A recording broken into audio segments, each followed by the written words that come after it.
2017 तक 70 वर्षों में केवल 2 प्राणी उद्यान उत्तर प्रदेश में बन पाए थे। लेकिन इस दौरान एक नया प्राणी उद्यान भी गोरखपुर में स्थापित हुआ और मैं वहां देखता हूं कितनी भीड़ लगी रहती है। यानी कोरोना के दौरान भी, कोरोना कालखंड के दौरान भी, विगत 1.5 वर्ष का समय, 19-20 महीनों का समय मानवता के लिए बहुत भीषण संकट का रहा। लेकिन उस दौरान न केवल एक सामान्य नागरिक के लिए बल्कि प्राणी उद्यान के लिए भी एक संकट का दौर था। लेकिन जैसे ही वहां पर थोड़ी ढिलाई मिली, एक एक दिन में हजारों लोगों की वहां आवाजाही, लोगों का एक नया आकर्षण, आम नागरिक और खासतौर पर स्कूली बच्चों के मन में जो भाव इस दौरान मैंने वहां देखे हैं, न केवल मनोरंजन के लिए बल्कि उन सभी जीव जंतुओं के व्यवहार के बारे में जानने की एक नई उत्सुकता, उनके व्यवहार को बहुत नजदीक से पहचानने का एक नया प्रयास। और इस पूरे अभियान को ध्यान में रख करके जब कोई व्यक्ति चलता है तो वह समाज अपने आप ही जीवंत तो होता हुआ दिखाई देता है और जीवन चक्र को, प्रकृति के इस जीवन चक्र को बचाने के लिए उसके मन में उसी प्रकार की भावनाएं भी देखती हुई पाई जाती हैं। लेकिन एक अद्भुत कार्य है कि 5 वर्ष के दौरान 100 करोड़ वृक्षारोपण प्रदेश के अंदर होना वन विभाग के लिए यह एक चुनौतीपूर्ण कार्य था। लेकिन वर्ष दर वर्ष यह आंकड़े बढ़ते गए, उनके संरक्षण की स्थिति को और अच्छे ढंग से आगे बढ़ाने का प्रयास हुआ और देखते ही देखते, भले विगत 20 माह का समय हम सबके लिए कोरोना महामारी के कारण संकट का रहा हो, लेकिन उस सब के बावजूद वन विभाग ने इस दौरान जो एक लंबी दूरी तय की, मुझे याद है जब इटावा के सफारी में, वहां के लायन सफारी में, वहां पर कोरोना की चपेट में कुछ लायन आए थे तो हम लोग उससे थोड़ा चिंतित हुए थे। लेकिन देखा हमने धीरे धीरे करके उन्होंने रिकवरी की और अंततः वे सभी स्वस्थ हुए। यानी एक बड़ी अच्छी स्थिति, और कैसे उनका वहां पे उपचार हो रहा था, ये उत्तर प्रदेश के अंदर देखने को मिला। न केवल मनुष्य को बचाया गया बल्कि अगर कोई प्राणी भी इस वैश्विक महामारी की चपेट में आया है तो उसको बचाने का कार्य भी हुआ। हमने इस दौरान इको टूरिज्म के बहुत सारे ऐसे क्षेत्र चिन्हित किए जिस पर और बेहतरीन तरीके से कार्य हो सकता था, लेकिन उस पर एक ब्रेकर का काम कोरोना बना। लेकिन हमें अपने प्रयास को और अच्छे ढंग से आगे बढ़ाने की आवश्यकता है। लेकिन प्राणी उद्यान लखनऊ के लिए 100 वर्षों की जो यादगार पारी है, ये बहुत शानदार पारी है और मुझे लगता है कि पिछले उन सभी स्मृतियों को बनाए रखने के लिए कुछ ना कुछ नयापन यहां पर लाने की आवश्यकता है।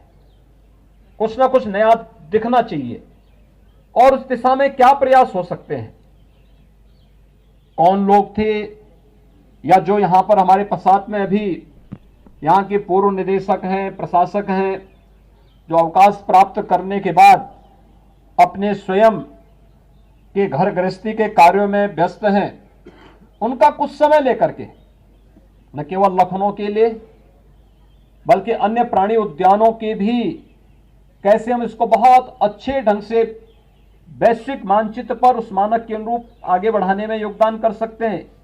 दूसरा, प्रदेश में इको टूरिज्म की जो संभावना है, इसको आगे बढ़ाने में भी हम पर्यटन विभाग के साथ मिलकर के कैसे इन कार्यक्रमों को आगे बढ़ा सकते हैं।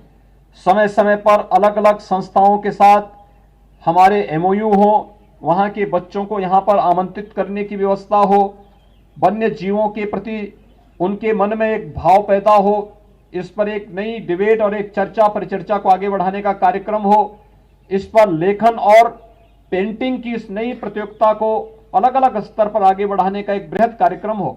ये केवल शताब्दी वर्ष पर नहीं बल्कि हमारे रूटीन कार्य का हिस्सा बनना चाहिए। अगर हम इसको आगे बढ़ा पाएंगे तो वन्य जीवों के प्रति आम जन के मन में जो धारणा है वह बदलती हुई दिखाई देगी। मैंने इस बात को बहुत नजदीक से देखा कि कोई भी वन्य जीव मनुष्य को नुकसान नहीं पहुंचाना चाहता है, बशर्ते अगर मनुष्य से उसको स्वयं खतरा न हो तो वह कोई संकट पैदा नहीं करता है। लेकिन जब हम अपने स्वयं के विस्तार के लिए, अपने स्वयं के अस्तित्व को और अपने स्वयं की खुशहाली के लिए किसी भी जीव जंतु के व्यवहार में हस्तक्षेप करते हैं, उसके कार्य क्षेत्र में हस्तक्षेप करते हैं, तो स्वाभाविक रूप से वह भी अपनी सीमाओं का अतिक्रमण करते हुए दिखाई देता है। हम सबको इस व्यवहार को समझने की आवश्यकता है। लखनऊ प्राणी उद्यान को और अच्छे ढंग से आगे बढ़ाने के लिए एक विस्तृत कार्य योजना बननी चाहिए। यहां से जुड़े हुए उन सभी स्मरणीय क्षणों को आगे बढ़ाने की आवश्यकता है, जो आने वाले समय के लिए भी एक प्रेरणादायी बन पाएगा, आने वाली पीढ़ी के लिए भी एक नई प्रेरणा बन पाएगा। हमारे स्कूली बच्चे बड़ी संख्या में आज यहाँ पर उपस्थित हुए हैं।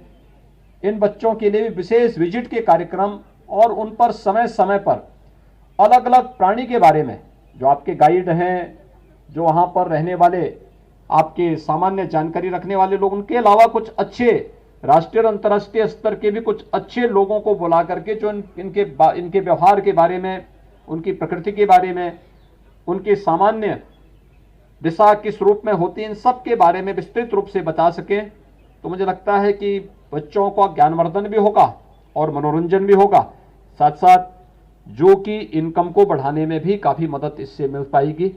मैं एक बार फिर से यहाँ पर स्टेट बैंक ने और बैंक ऑफ बड़ौदा ने इस पूरे कार्यक्रम के लिए अपना योगदान दिया।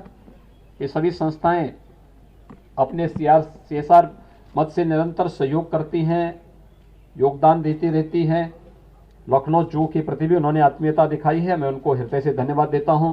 आप सबको शताब्दी महोत्सव की हृदय से बधाई और शुभकामनाएं देते हुए इस पूरे अभियान के प्रति मुझे लगता है कि अगले 1 वर्ष का कार्यक्रम इस शताब्दी महोत्सव के साथ जोड़ करके कैसे इसको और रोचक और आनंददायक हम बना सकते हैं, इस दिशा में एक सार्थक प्रयास आप कर पाएंगे तो यह आने वाले समय के लिए एक नई प्रेरणा होगी। आप सबके प्रति मेरी शुभकामनाएं। धन्यवाद। जय हिंद। बहुत बहुत धन्यवाद माननीय, आपके मार्गदर्शन के लिए। ये आपका मार्गदर्शन ही है। मौके पर नवाब वाजिद अली शाह उद्यान में कार्यक्रम हुआ और मुख्यमंत्री ने तमाम बातें कहीं, प्राणी उद्यान को और बेहतर कैसे बनाया जाए, तमाम जीव जंतुओं को लेकर भी मुख्यमंत्री ने इस पूरे कार्यक्रम में तमाम बातें कहीं। तो देखिए कार्यक्रम जो कि नवाब वाजिद अली शाह उद्यान में हुआ और शताब्दी समारोह है, 100 साल पूरे हो चुके हैं, उसी के उपलक्ष्य में ये कार्यक्रम किया गया है प्राणी उद्यान में।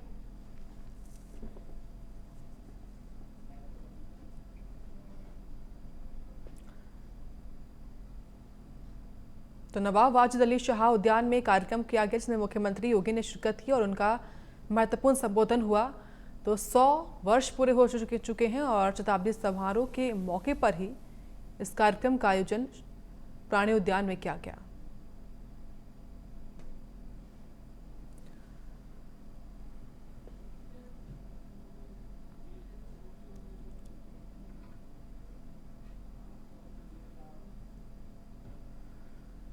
तो गौरवशाली 100 साल प्राणी उद्यान लखनऊ, जहां पर यह पूरा कार्यक्रम हुआ और कार्यक्रम में मुख्यमंत्री का संबोधन आपने सुना।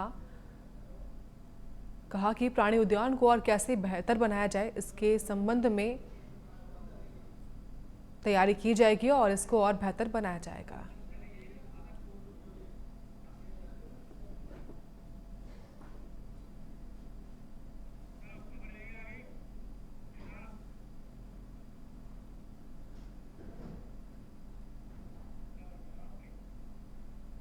बात अब कृषि का